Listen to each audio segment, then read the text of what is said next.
The government shutdown saga continues, with funding impasse stretching into its second day.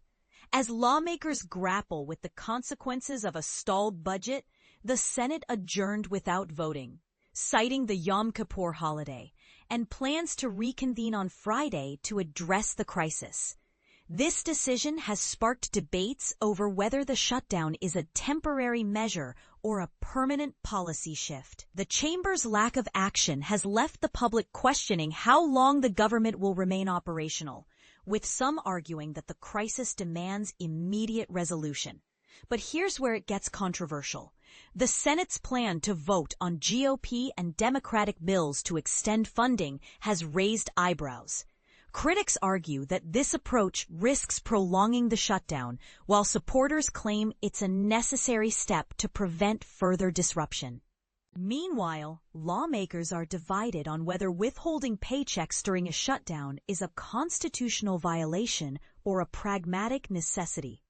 Some, like Representative Ralph Norman of South Carolina, have introduced a constitutional amendment to bar lawmakers from receiving compensation during a shutdown, framing it as a moral imperative to prioritize government functions.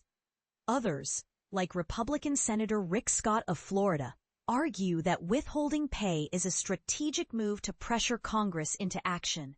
The economic implications of the shutdown are equally contentious. Proponents warn that prolonged closures could cripple the economy, citing potential losses in GDP and reduced consumer spending.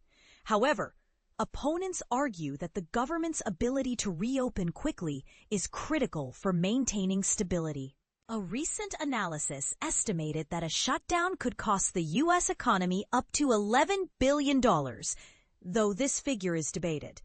The White House has emphasized that the shutdown's impact on taxpayers depends on whether the government can restore funding in time. Another point of contention arises from the treatment of lawmakers' salaries. Under the Constitution, federal employees are guaranteed pay regardless of political status, but this principle is being challenged. Some lawmakers argue that their salaries funded by permanent appropriations are not subject to annual renewal, making them immune to shutdowns. Others contend that this arrangement creates an unfair advantage as lawmakers receive pay even when the government is closed.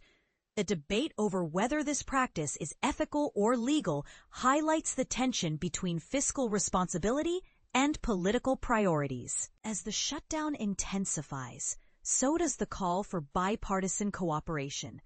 Senate Majority Leader John Thune has urged his Democratic colleagues to support a continuing resolution, emphasizing the need to reopen the government to protect essential services.